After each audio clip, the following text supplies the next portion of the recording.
at www.wpvmfm.org and watch us on WPVM's Facebook page. And I believe we're on so you guys can wave to your many fans and friends there. And I'm your host, Blaine Greenfield. And each week we focus on the Asheville theater scene as well as on positive news and information about people and organizations in the Asheville area. And toward that end, it's my pleasure to introduce my first two guests, and they are Jim Blanton, who's the library director for Buncombe County, and also Abby Moser, is it? And Abby, your title is the Preschool Outreach Coordinator for Buncombe County? Buncombe County Libraries. Great. And I want to thank you guys for both coming because the library system in Buncombe County is one of the great things that Buncombe County has to offer. I should mention that Jim's relatively new to the area, served as library director for the Louisville Free Public Library in Louisville, Kentucky. He possesses more than 20 years of library experience, holds a bachelor's degree in philosophy and a master of library science from the University of Kentucky, and he cultivated a reputation for innovative programming and as a recipient of the Virginia Public Library's Director's Award for Adult and Young Adult Programming. And I may have to apologize, I don't have your background, so you get the Reader's Digest version of it. What's your background in library work? I have worked in Buncombe County Libraries for 14 years. Before that, I graduated from the drama department at UNC Asheville and worked in the university library there, and then got my master's degree from UNC Greensboro back in 2008. And the question I always ask folks is this, that when you were both little kids growing up, like you grew up where? In Lexington, Kentucky. Lexington. Yeah. Did you always know you wanted to be a librarian? No, not at all. I loved libraries. We went to Me libraries, too. when I was growing up all the time. So it was part of my life, which I always enjoyed and valued. But actually, my career path, I was heading towards law school. I had the undergraduate in philosophy, and that was my intention. But in the last hour, I decided it just wasn't for me, and I ended up taking some time off. And I always love telling this story. And I moved to Florida while I tried to discover what I wanted to do. I figured I should be warm while I did it. And so I ended up getting a job in the education department at SeaWorld with a philosophy major with a bunch of marine biologists doing presentations and tours and things like that. And it was a pretty amazing experience, but what I learned from that, and really to this day kind of hold with me, is how much I loved working with people, diverse groups of people. And so when I was looking at what I wanted to do, libraries really jumped out at me because I'd always loved them, and I knew that would be a role where I would interact with a lot of people throughout the community. And it's been just a joy. I can't imagine doing anything else. And you mentioned, programming being a focus for me, and that's one of the things I love so much about it is programming really activates libraries and brings people in from all corners of the community and brings them together to learn together and form relationships. It's just fantastic. And the same question, Abby, too, that you mentioned you were a drama major at one point in time. How do you get into libraries? I think it was inevitable for me. I was pretty literally raised in a library. My mother was a librarian. She was the children's librarian in Davie County, and the director of the library had a little playpen in her office that they would put me in sometimes when my mom was at work. I got off the school bus there every afternoon. I was raised by librarians, and I was a drama major. I loved theater, and then meshing that into the opportunities of doing story times and doing interactive programs with children just seemed to work beautifully when I did that. It's funny you said that because I'm surprised I never became a librarian because I'm kind of an information junkie. I love information. And remember I was telling you off the air, Jim, that I worked in my college library when I was undergraduate. I loved it because it was a great way to meet women, especially when you could be at the front desk. That was the best place to be, But somehow I didn't become a librarian, and I'm glad you guys did because it's just, it's such a great service to the community. And the question I'll ask you, Jim, if I can, is that some people think incorrectly that libraries aren't needed anymore, because you have computers now and everybody has access to it. But what I'm reading and seeing, they're even needed even more so than ever. How do you feel? To me, there's never been a more exciting time to be in libraries. I don't think they've ever been more vital in some ways. For one thing, like I mentioned before, it's a great place for the community to gather and learn together. You know, technology is wonderful, but it also, in addition, it brings us together in certain ways, but separates us in others. And I think coming together physically to interact, I think, is really important. And the libraries are sort of a neutral territory to come together and do that. That's one element of it I think is important. But the other thing that's really key for libraries now in the role they serve is we're really the hub for lifelong learning in the community. And that, you know, goes from cradle to career and beyond, really. We live in a world now where everything is changing so fast, and you really have to continue to learn. You can't just either go to school or learn a trade and be done for the rest of your life, and that's what you're going to do. You know, the way things are changing, you constantly have to stay on your toes and evolve, you know, with everything that's happening in the world, and the libraries are a place where you can come and do that at any point in your life. And that's one of the things I think that makes you folks stand out is that, aside from your background, that you do a lot of programming. It's not just you just go to libraries and get a book out. For example, what are some of the other kinds of things, the programming you do? Well, you know, I'm still sort of new here. You know, we haven't. I know what we've been doing. I can give you an example of a few things that I've done in my past, and some of the things that we do here, which I hope you know, I can bring some of the things that I've done in the past year or two as well. One thing that we do that's super critical and essential, I think, kind of foundational to what we do is children's programming. Kind of something you'll see from library to library are children's story times, for example. That's a common theme.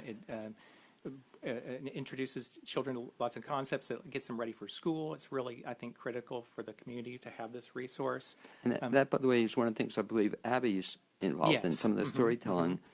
Specifically, how are you involved in this? So the program that we have at the library, the Preschool Outreach Project, what we do is we take, there's 12 libraries in Buncombe County, and each library has a dedicated, almost each library has a dedicated youth services librarian who does story times for preschoolers at the library during the week. So what we do is we take that experience out to children who are in childcare and aren't able to come into the library for that experience.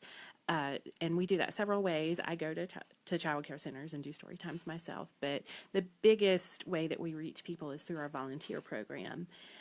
We recruit and we train volunteers. They go through a pretty intensive training on how to do a great story time with me, and then we match them with a child care center or preschool, and they go there several times a month and do story times with the children there. And the whole idea is that they're creating a positive association with language and with the library.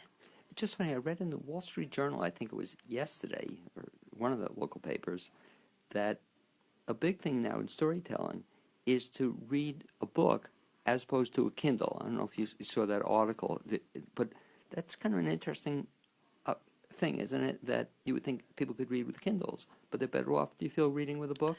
Reading to children? Yeah. Yeah, for sure. The experience of turning the pages, the experience of what the upside of a book is, what the downside of a book is. I don't think there's any replacement for that actual physical experience with a book. And that was what the article was pointing out. It's just not the same thing, too. And I guess reading a Kindle is, showing it, it's better to have them touch, taste, feel it. The page gets them also into reading. Absolutely. And we do a lot of things based on that theory to extend stories in our story times. We do a lot of music, singing and movement, and we use puppets and all kinds of 3D real life things that you really can't replace with an electronic experience. Well, that must be really cool. I was wondering, given your dramatic background, that you still can perform, I guess. And Absolutely. It's the best part. But isn't that kind of interesting when you think about it, that certain people have preconceived notions of librarians, and I guess you're always working to change those preconceived notions, that librarians, can be outgoing and fun and, have a good time with it as well. Absolutely. You can't work with children unless you are there to have fun, because that's the whole point of it, is to create a positive association and to have fun with language. And that's been research just continues to show that the most important early literacy practice for children is for them to feel good about hearing words that bring a positive experience to them. Now, when they go through the storytelling experience at one of the centers there, do they get a chance to take out books at the same time or afterward? No, they don't. With that program, they don't check out books from the library during that. But we do have a delivery program that runs through the school year, where we deliver 30 to 120 books, depending on the size of the child care center, each month.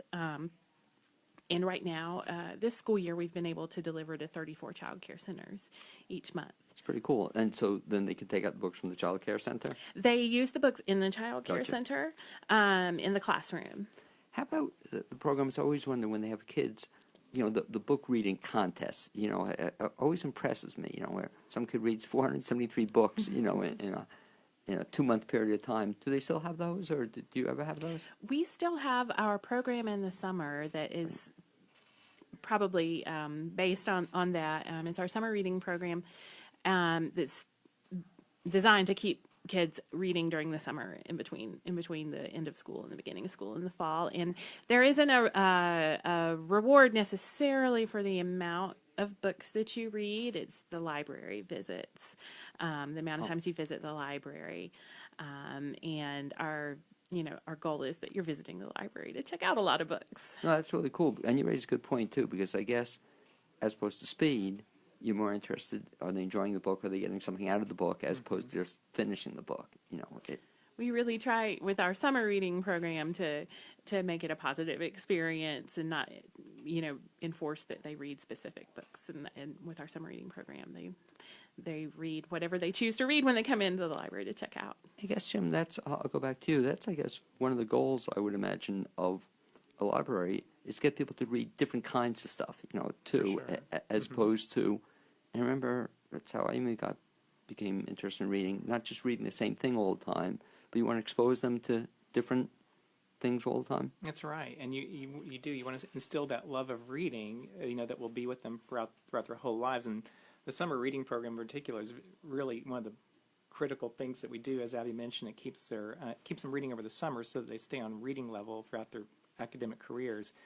Research shows that if they don't read throughout the summer, they'll lose ground with their peers when they return to school. So summer reading is super critical for us. But the other piece of it too is that they're reading things theoretically that they want to read, so that instills that love of reading. So they're not, being told you have to read X, Y, or Z. It's something that appeals to their interest. And the library is a world of information. It's everything from fun fiction books to nonfiction books, and they can pick whatever their interests are over the summer. It's great. Let me ask you, Jim, I'm just thinking out loud as we're talking here.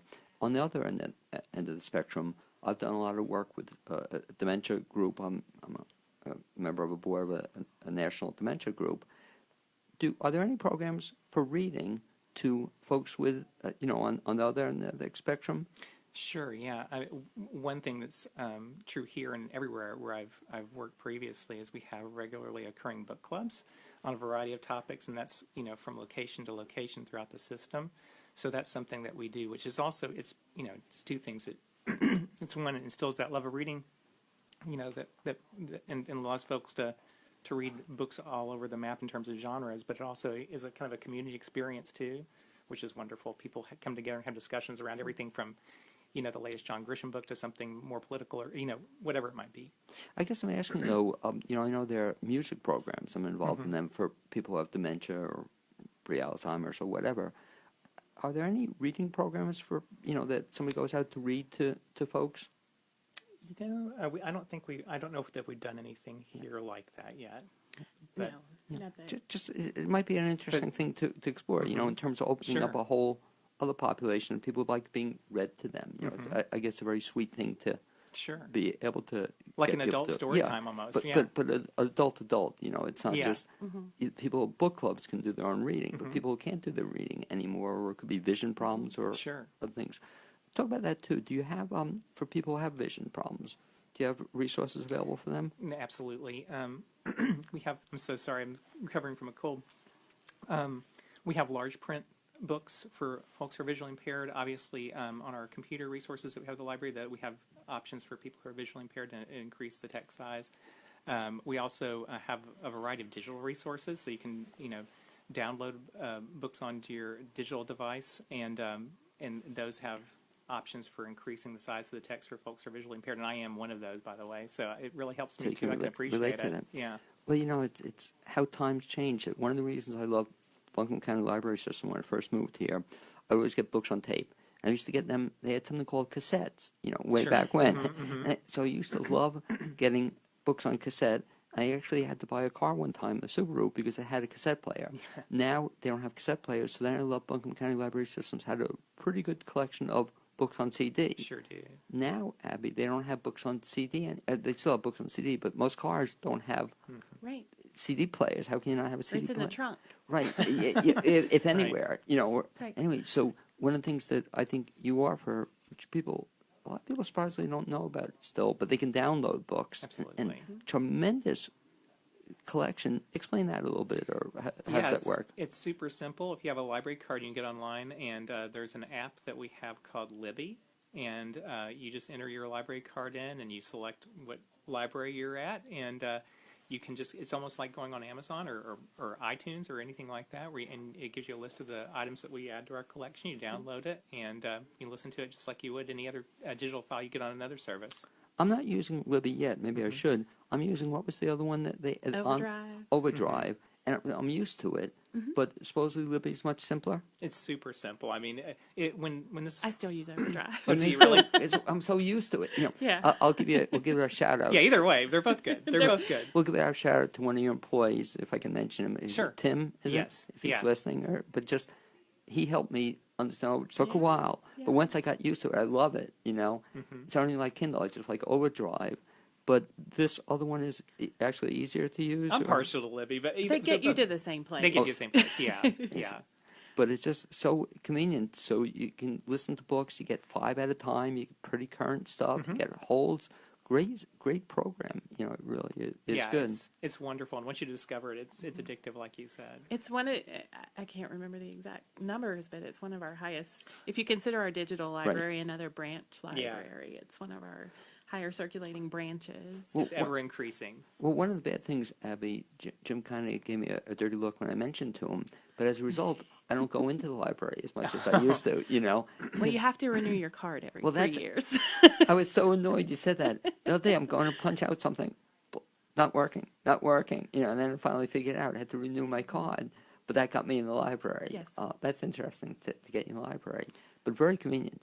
We have another, I'm sure you're getting this, but Sure. another program that's really getting people into the library and getting people interested in the library, and that's the Zoom program. We'll talk about that a little where, bit. If you have a library card, if you have a Buncombe County library card, you have access to go for free once a month to a number of area museums and attractions like the Arboretum, the Western North Carolina Nature Center, Smith McDowell House, we just added the Greenville Zoo. We periodically have tickets to NC Stage, the Winter Light Show. Well, at Lake now you Julian. got me interested because I've heard about it, and off the air you heard my producer Amy uses it, but I'm guilty of it. So to get the Zoom access, do I have to sign up for something, or how do I get it? No, you go on to the Buncombe County website, and you can do it from your phone or from a computer or whatever you're using. You go onto the Buncombe County website and go to the library page, buncombecounty.org/library, and you'll see where you can a link that you can click on that says Zoom, and it has a little orange rocket on it. You click on that, and it pulls up a list of all the places that you can go. You search for the date that you want to go, and if there's a pass available for that date, you reserve it, and you just keep clicking, put in your library card number until you get to the end, and then to actually get your pass, you have to go to any of the Buncombe County libraries. You walk in with your library card and say, "Hi, I reserved a pass to go to the Arboretum today," and they handwrite you a paper pass to take. So now I know how Jim gets me in the library again. Then if I want to sign up for the Zim program, but what a great resource! It has been received tremendously, and it's sponsored by our fantastic friends of the library. They actually put money into this so that we are able to fund the purchase of the passes, and it's been a really tremendously popular program. Well, thank you. So I made a note to myself, get into that access, but especially in this stuff that people have to pay for ordinarily, and they're getting for free, and they can bring the whole family. Each pass has a different number of people. Each location, each site that you would be going to has a different number of people that get in on the pass. But all that information, when you look at the place that you want to go to, it tells you how many people get in on a pass if you reserve it. Well, thank you for sharing that. Jim, go back to the overall library system, that you work obviously very closely with the Board of Commissioners, and I guess are they the funding mechanism for the library That's system? right, yeah.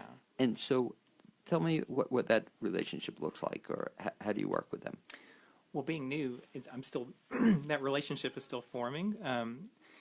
Typically, what would happen, from past lives, we would work together. Like every commissioner comes from a different district, so trying to get them engaged around the programs and needs in the district and the community at large is important. I'll give you an example of something I did in my past life, which was really successful and I thought was valuable. And shows how the library can play a role in bringing the community together, and in particular with our elected officials. We did something in Louisville where we brought in our elected officials for a program called Cafe Louis. We did it from January to April every year. On Saturdays, elected officials would come into the libraries in their districts and have question and answer sessions with their constituents and have a dialogue, and it was really wonderful. I always say libraries are a civic neutral zone, and when people come in, they can have talks around, difficult issues, and there's something, I don't know what it is, but magical about, the library. People come in and everyone's civil and has, have really meaningful exchanges, and I could see something like that taking place here, for example. Well, not only taking place, but I think, again, one of the things you folks are already doing is you do have programs at each of the libraries, Mm-hmm. and I'd like to talk a little bit about that as well. For example, at the main library where you hang out, I know my friend David Joe Miller has done some storytelling programs open to the general public. Typically there's no charge for those programs. Is that right? Can anybody, if somebody wants to present a program, how do they go about doing that? Right now, we're still developing an online form where people can do submissions for program proposals. That's one aspect that you can use to get a program in front of us.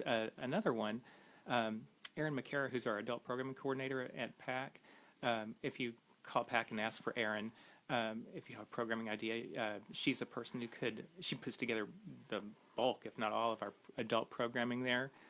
She would be willing to work with, folks who have ideas. Now, also, because I've seen several programs in terms of bringing the community, wide range of, themes you have on them. Can they also be done at the local libraries? Oh, for sure, yeah. And in fact, one of my beliefs is that, we do a lot at PAC Library, and this has been true in other libraries I worked at too, because usually your main library is your largest space, and you have a lot of capacity there to do large-scale programming, so a lot tends to happen there. But I'm a big believer that you should have programming throughout the system, at every location, that is on the same level, if not scale. So for sure that should happen. And going back to something we talked about earlier, my focus on programming, I really believe that programming activates your spaces, it magnetizes your buildings, and it brings people in to have, these learning experiences together. I'll give you an example of a couple of things from the past. I'm a big believer in supporting our local creators, and that's one of the reasons why Asheville excites me so much, and Buncombe County in general. We have such a creative community here.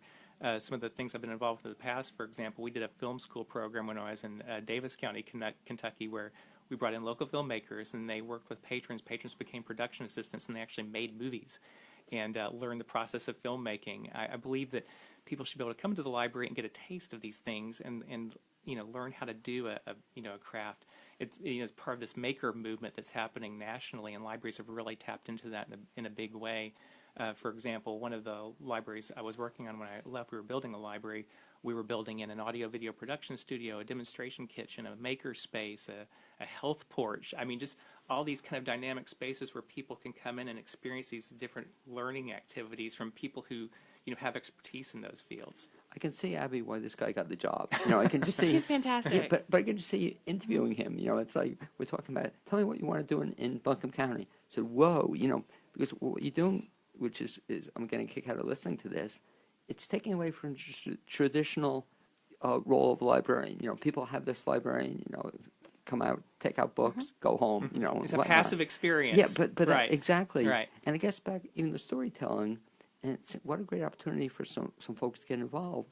it takes it away from being a passive experience, that they can Mm-hmm. actually become involved in the experience. Can somebody become a storyteller, for example, who's never done it before? Become a storyteller storyteller, yeah. like to do story times with children. Right. Well, with my program, for sure, I can train them and match them with a child care center. That's definitely an opportunity that's available. And some of them do this, that have done this before? Some of them, have they been storytellers with children before? But some of them have never done it before. Oh, some of them have never done it Yeah. before. Absolutely, yeah. And that must be exciting Yes. for them that they can engage Yes. with kids, I guess, as opposed to just, again, being a passive experience. Absolutely, there are. I have a huge variety of people who volunteer with the program. A lot of them are retirees, but they come from, and we do get our retired teachers and our retired librarians, and they're amazing and experienced. But getting that person who's never done it before, they have no idea of what is not possible, and they really. And what's seize cool on it. about that, I think one of the great things, if you are retired, do stuff you've never done before, because if you've always been a teacher, well, that's same old, but if you've never done that, if somebody wants to volunteer, for example, to Yes. become not only that program, do you handle all the volunteers or primarily just that program? No, I just handle the volunteers for that program. So if somebody wants to become involved, how do they go about it? Well, what they need to do with the preschool outreach project is submit an application, and if they go on the library website, buncombecounty.org/library, there's a tab at the top or the side, depending on what kind of device you're on, that says "Get Involved," and they click on that, and there's an application that they fill out, and then I contact them. Our next training is actually going to be Monday, April the 1st. If anyone is listening and is interested in coming to that, they would just need to get me an application sometime this week. And if you remember, if you get me a flyer on that, or email me a flyer, I'll put it. I have a blog. I'd like to put that in there as absolutely. well. Same question, Jim. If you take other volunteers, I assume, who don't want to be in that program, do you welcome other volunteers? Sure, absolutely. And yeah. same thing too. How do they get involved in that? Right now we're actually revising our volunteer process, but right now they can certainly come in and express their interest to volunteer, and we can work with them to find an activity that they'd be interested in. And they could do that at any local library. Yeah. Perhaps best. Absolutely. Another have should mention too on volunteer basis is the Friends of the Library. That's I an was important. I was going to ask you that. A really critical support group for us. They have traditionally done book sales, which generates a lot of resources for us to provide programming. They're our sole source of programming funding right now, and a fantastic group. They're also tremendous advocates for the library, and just a wonderful group of community supporters. So I would encourage anyone who's interested in learning more about the Friends also to go on the website too. And they can also do that, I know, at every local branch. Yes. My local Yes. branch That's has right. big signs, Friends of the Yeah. Library. One last question, because we're running up against the clock. You also have, we could go on. This is really cool stuff, And what's a compliment to both of you is that, I get excited just listening to this and say, whoa, this is, my library system. North Carolina Room, what's that? Oh, wow. Yeah. North Carolina Room is a really special resource. It's really the local history room for the community. It's a collection of materials ranging from family histories to yearbooks. They have over 12,000 photographs and postcards. They have research databases on genealogy. They can help you learn the history of your house to your family tree. Just a really talented group of local historians and genealogists who staff that room, and it's in Pack Library in the basement. So you can miss it if you come in and you just go on the ground floor. So Right. you need to go downstairs and check it out because it's just tremendous. Jim, if folks want to get more information about the library system, either what we've talked about or some other cool programs you're involved in, best bet is what? Probably the best bet would either be to call us to go online, and the website, oh my gosh, Abby. buncombecounty.org/library. There you go. And one of the things also that you have, because I know I get it too, which is really cool, I get a newsletter from you, I think Yeah. once a month or something. What is it? Stuff happening in new books and really good newsletters. So And you can sign up for that on the website as well, yeah. So anyway, I want to thank you for blowing me away this first half hour about the Buncombe Library, system. But isn't that great though that people can get excited about it? And, Definitely. who would have thunk? And I love your smiles. Library, but you're doing a great job because libraries are a cool place. I guess we want to say libraries can be cool. Oh, you know? 100%. Absolutely. Yeah. Yeah, and you Absolutely. can actually visit them. My God. Anyway, thanks for being my Thank guest you. this first half hour. I'd Thank like you. to thank. So it's Jim. It's Blanton. Yes. Is it? And Abby Moser. And we'll be seeing you next time we're in the library. Absolutely. Looking forward to it. Okay, thanks, guys. Thank Appreciate you. it.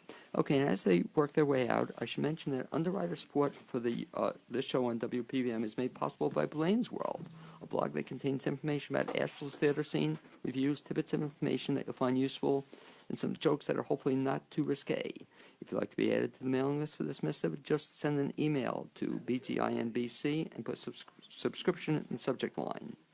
I'd also like to mention two upcoming shows that are happening in the Asheville area, as my second guest is working his way into the studio. And if I can find the two shows, which I think they are right here. Yeah, there's the Sublime Theater and Press presents the classic off-Broadway pairing of the plays Krapp's Last Tape by Samuel Beckett and The Zoo Story by Edward Albee.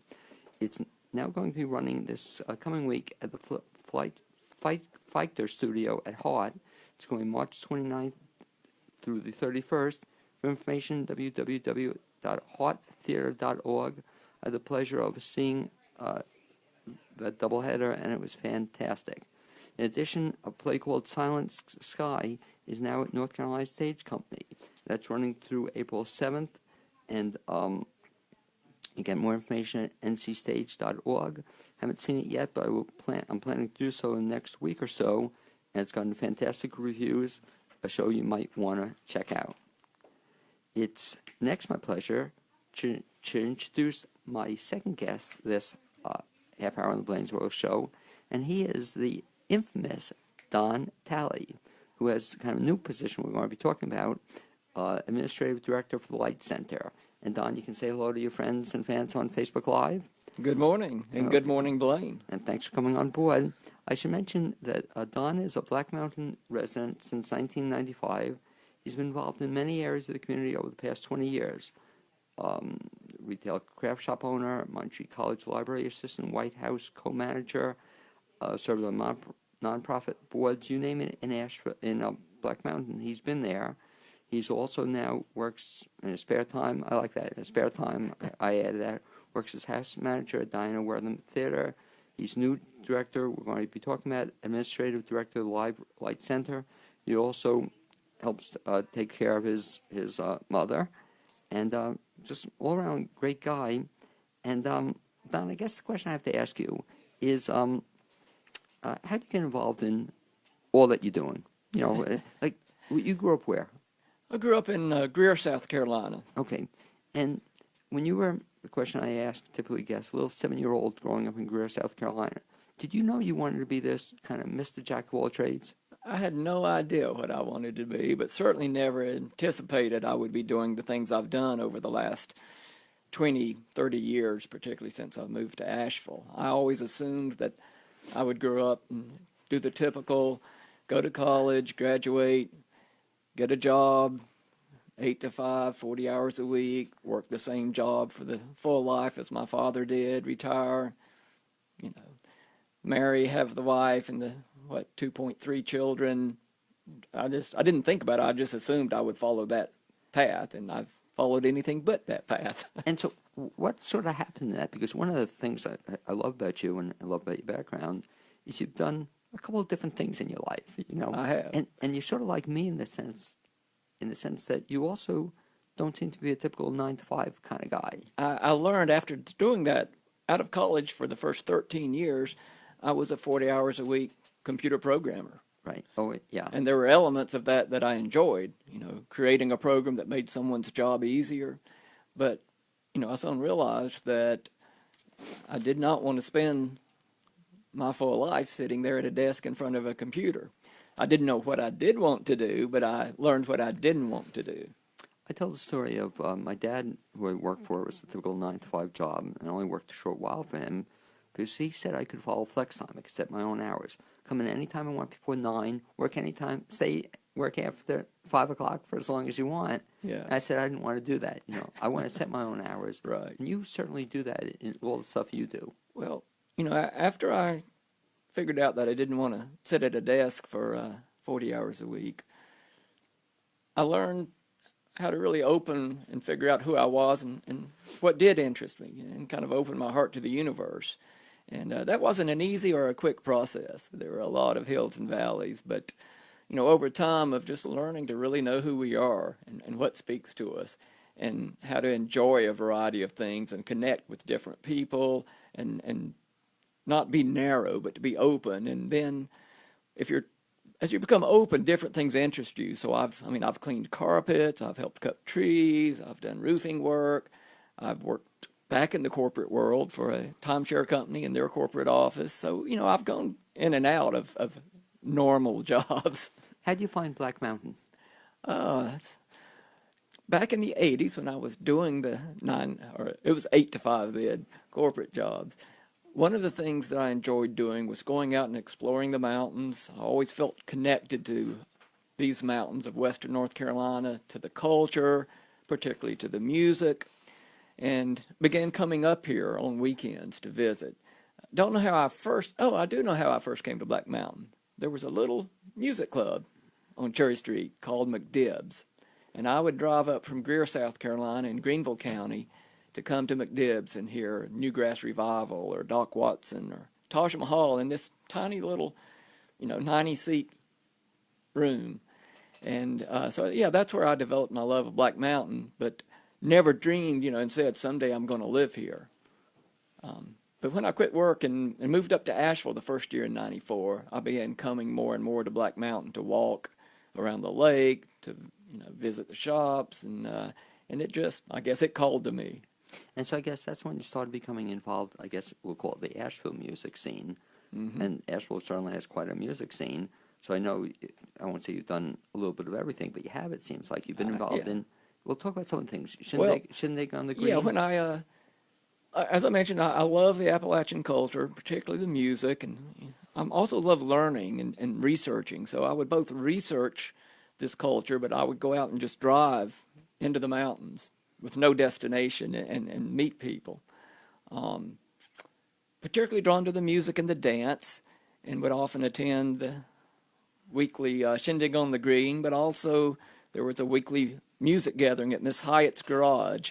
It's called Miss Hyatt's Opera House, but it was basically in her garage. And weekly music down at Old Fort, where people would just come out weekly to share with each other and play mostly early bluegrass and older mountain music, which is a little different than bluegrass. And so I began becoming part of that community, and then eventually began volunteering and serving on the committee that puts on Shindig and also the Mountain Dance and Folk Festival, which is the oldest continuously running folk festival in the United States, started in the late 20s by Bascom Lamar Lunsford.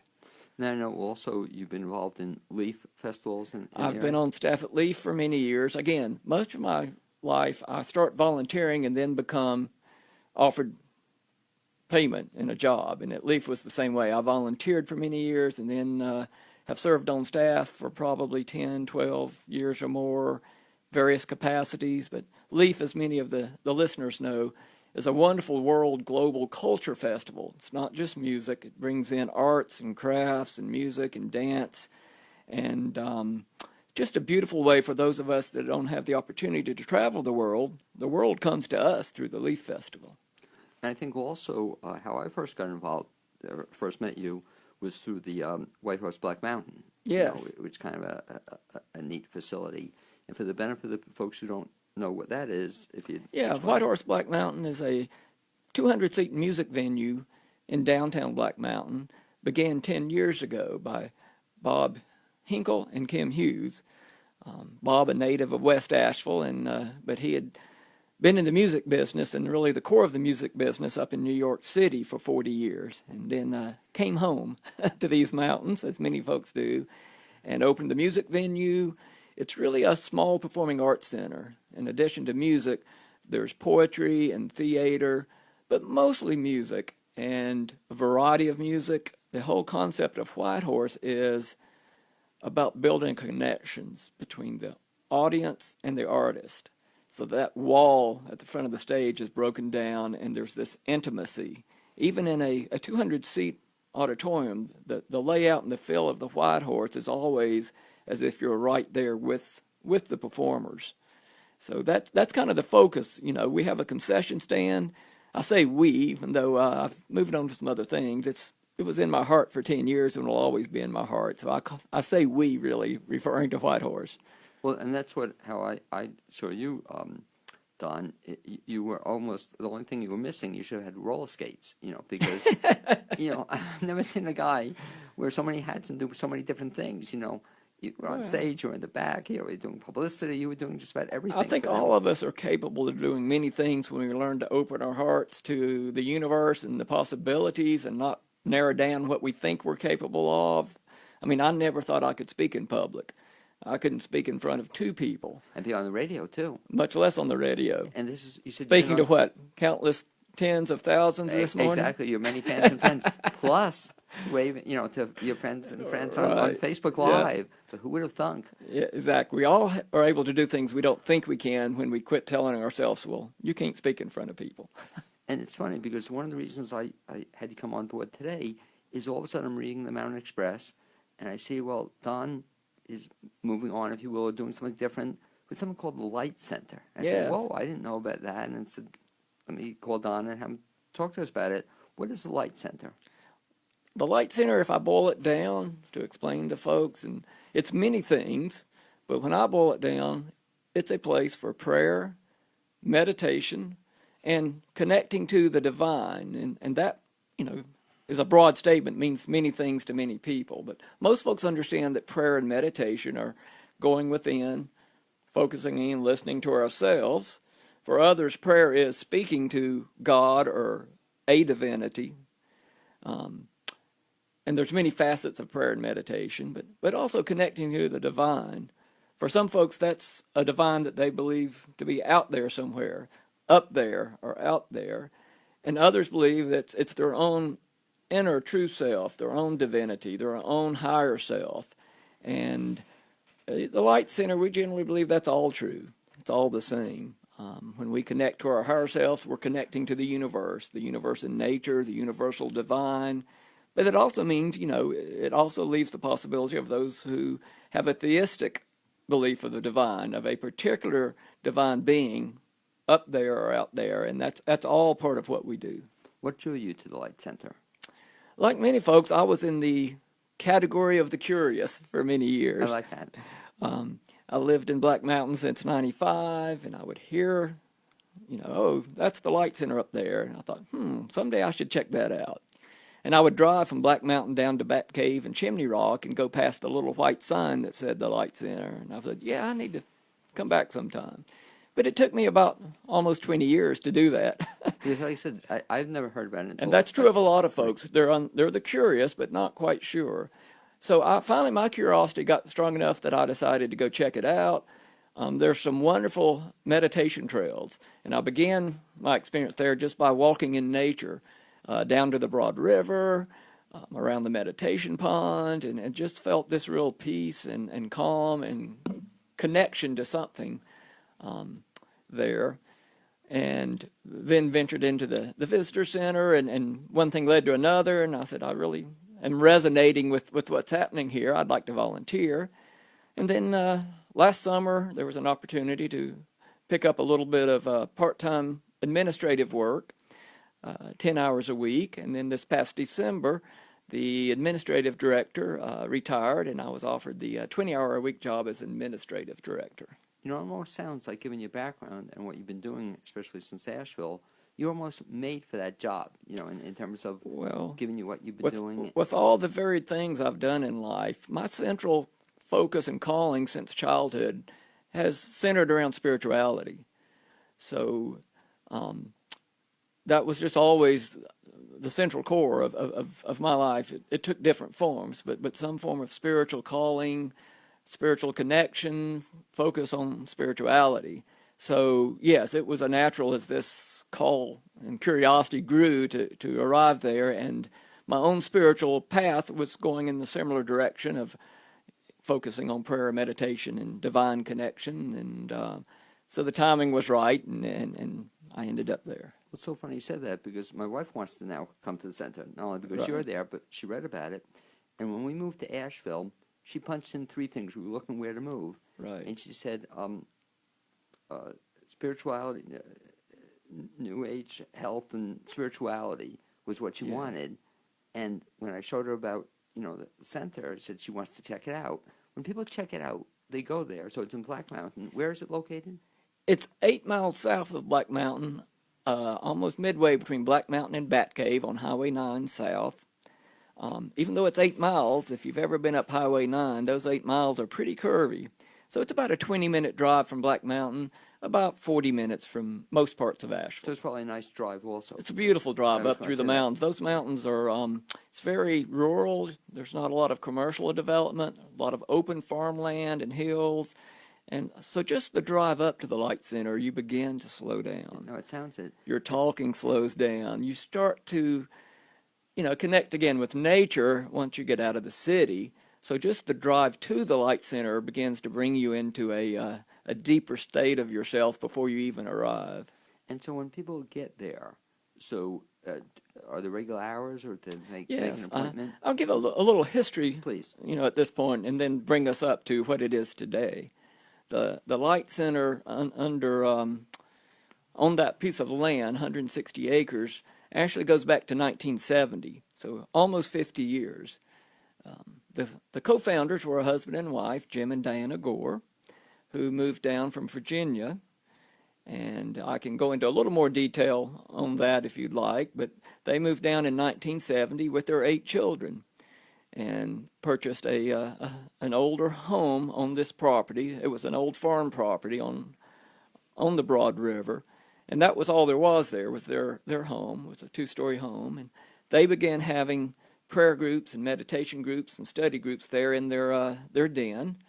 And Jim was a speaker who would go around and give lectures. He had been in the Navy for all of his life and retired from the Navy into this spiritual and meditation focus. But he was a career Navy officer. So folks would come to the home and visit. They would talk about prayer, about different forms of spirituality. And that just grew. More and more people kept coming and kind of outgrew their home. So in 1976, they formed a nonprofit called United Research, which operates the Light Center. And they felt it was time to build a building. So they began raising money, and in 1979, 40 years ago, they built a visitor center, but most importantly, on the second floor of the visitor center, they built a geodesic prayer dome. And that dome has been open 24 hours a day, every day of the week for 40 years for people to come and pray and meditate. Now, we should mention, too, that this is open to all religions. Yes, this isn't a religion. It's not connected to any one faith tradition. Folks from all traditions, Christians, Jews, Hindus, Muslims, all of those traditions value prayer, or they might call it meditation. So they all feel comfortable here because we're not talking about religion, we're talking about spirituality. We also have people that come regularly who would identify as agnostics or atheists. They don't have a belief in a theistic God, but they value meditation and prayer and connecting with nature and slowing ourselves and our minds down. So again, we have people from all spiritual traditions and from no spiritual tradition that come and find something of value at the Light Center. It's interesting you mentioned that, in some respects, that probably was a challenge for you, but a good challenge to go from 24/7, operating how you operate and, all the stuff you were doing, to have to slow down at times or to, get people to slow down. No, I guess it's, yeah. I tend to run wide open, as you can tell, and even though I've narrowed and not doing I don't have my fingers in as many pies as I once did, but I still work part-time for Dana Worthen Theater and take care of my 90-year-old mother and work and volunteer at the Light Center. So I tend to be much more busier than I aspire to be. So the Light Center helps remind me that it's okay to slow down. That's what I'm saying. You don't have to be busy. Yeah, 24/7. 24/7. You could be busy 21/7, but Yes. But also, you learn there's times you just need to sit and be quiet. You're not thinking, you're letting your mind totally go to rest. But there's also ways that you can practice spirituality in the midst of being busy. Many great saints and have taught that. There was Brother Lawrence back in the Middle Ages who, his spirituality was over the sink, washing dishes at the monastery.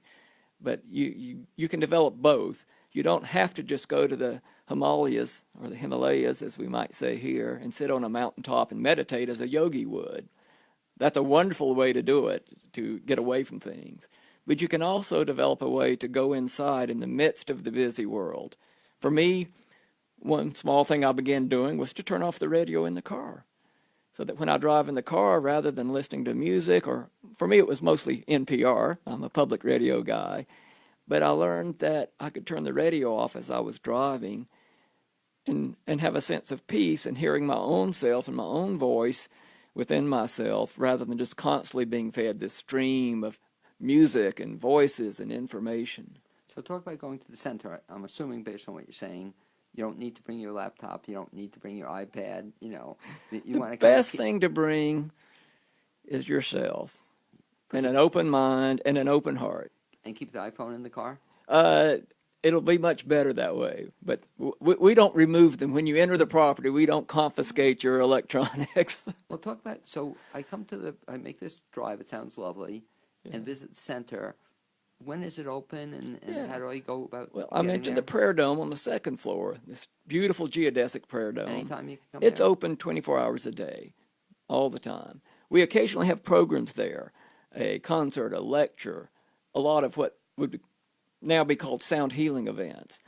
On the downstairs, we have our offices, we have a bookstore, we have an art gallery, or restrooms, and we also have a room called the Light Chamber, which I'll describe in a minute. But the downstairs is open 7 days a week, from 10 a.m. until 5 p.m., staffed by volunteers. So 7 days a week, 10 till 5, you can come visit the downstairs. Anytime you can visit the grounds. Also, in addition to the meditation trails and the pond, we have a labyrinth. And a lot of folks come to walk a labyrinth. It's a wonderful meditative experience. And for the people who don't know what it is. Yeah, labyrinths is very ancient times, all over the world. But it's a small area with a path in a circular, usually, form. Some folks equate it to a maze. A maze has these paths that you don't know where you're going. On a labyrinth, it's a defined path, but it circles all the way around out of the circumference of the circle and then winds back in. So in this one circle, you may walk several thousand feet into the center of the circle along this path, and it's about focusing just on one step at a time, just the step before you, and you find that you just focus on each step, you end up in the center without even thinking about, okay, I've got to go here and turn there if I'm going to get there. You just take one step at a time. You mentioned outside of that, you also have paths. You said people Yeah, can walk in. meditation trails, one that goes down to the Broad River. Beautiful river there in that area. And we have big boulders out in the river. Matter of fact, one of them we call Meditation Rock. And many people during warm weather will come and just spend time sitting on a large boulder in the middle of the river, connecting with for some it's connecting with nature and with the river and the trees. And for others it's connecting with something out there in nature, something above. Is that a big walk, or how long That, a walk yeah, is it? good question. That walk is probably about a 40-minute walk one way and 40-minute back. It's a downhill walk to the river, which is about a 10 or 15-minute walk at the most, and the rest is a level trail right along the river. Same thing, too, within the center. I'm just trying to think in terms of people seeing it. Handicapped accessible or somewhat, or? The trails would not be. Right, obviously. The indoors on the first floor is very easily handicapped accessible. The art gallery, the bookstore. I referenced a while ago the Light Chamber, but didn't explain it. But it's one of the real features that a lot of folks come for. And that's a separate room? It's in the same room, but it's in the center, and it's a circular room with chairs about 15 feet in diameter, where folks come and they'll sit under colored lights with nice, soft, calm, relaxing music for about half an hour. And it's a form of meditation. It's a form of healing, both to our bodies, the sound frequencies of the calm music and the light frequencies from the different colored lights affect our bodies in different ways. And many people come regularly just to spend a half hour with the lights and the music. This is cool, Don, in that it seems to me it's almost one of these secrets of Asheville that people don't know about. There's I so many of these secrets of Asheville that I never heard are of it. like the Light Center, hidden jewels. Right. Earlier this week, I was at one just outside of Asheville that is a Vedic temple, as if you were going to India. This is a temple built more strictly to the old architecture of the Vastu than in India. And it's like the Light Center. It's up on a mountaintop in the middle of nowhere between Asheville and Hot Springs. So there's places like the Light Center, these true spiritual places that not many people have heard of, but they should. If ever there was a job created for you, this seems to be the job. It's almost your whole lifetime is working up to being. It's when you put on a new pair of shoes, sometimes they just fit like a glove, and this work with the Light Center fits like a glove for me. Talk about some of the things you'll be moving into in the future. You've been on board how long now? I've been there volunteering for 2 years, but the administrative director since December. So where do you see yourself going from here? Well, the Light Center, again, we've had a 50-year history. The building is 40 years old, and it's beginning to show its age. The dome was built to last for 20 years, and it's been 40. So we're going to be replacing that dome. We're currently raising funds to replace that dome with another geodesic dome, just like this one. But we also have a bigger vision of expanding what we do and having a administrative building so that we can move the offices out and the bookstore into a separate building and have more focus on prayer, meditation, and healing in the broad scope of that word in this one building that was built for that purpose. You mentioned the dome. How many people does that seat or can fit in there? Being a circular structure, you can configure it different ways. So you can have, up to over 100 people and still be comfortable. You can pack in more. But also because of the unique acoustics, with a smaller group, there's that intimate feeling just like we had at the White Horse. And these wonderful acoustics in there so that when we have sound healing events or lectures or concerts, just experiencing the acoustics in that dome, just acoustically if nothing else, is a unique experience if others have been in domes before. And so is that one of the things that people will be experiencing, that you will be having more programs or concerts? Yeah, we, we'll use the word concert, but they're really, music is a form of prayer. And so the music that we bring in is meditative as well as having, in many cases, words and messages. But it's not just going to listen to music. It's a spiritual experience there, whether it's a piano player or crystal bowls meditation or a wonderful vocalist, as we have several coming up. So the diversity of programming will continue to expand. So they can't take you away from that, you bring in your other background. Someone could take my physical body away, but my heart and soul are just like for 10 years, my heart and soul were White Horse, Black Mountain. You live and you breathe, you become passionate about it, as you're passionate about this radio station. And so the Light Center is something that while I'm paid to be there 20 hours a week, I'm there in my heart and soul constantly. Don, if anybody wants to get more information about the Light Center, best bet is what? Oh, yeah, good question. We have a website. Our address is light, URLIGHT.org, O-R-G. We're also active on Facebook. We actually have daily prayers that are posted on Facebook that have been very powerful and reach all over the world. So website and Facebook would be the great way to learn more about us online. Okay, and I look forward. I'll have to contact you, because when I come up there, I want to see you. Make sure you're there when I'm up there.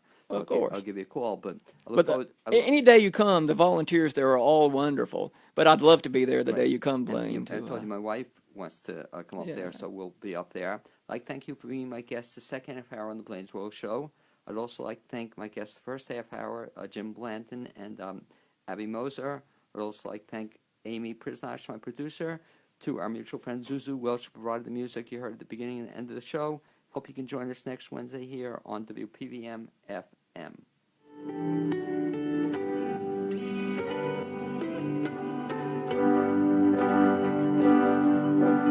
You're listening to WPVM LP 1037 on your dial in Asheville, North Carolina, and globally at WPVMFM.org.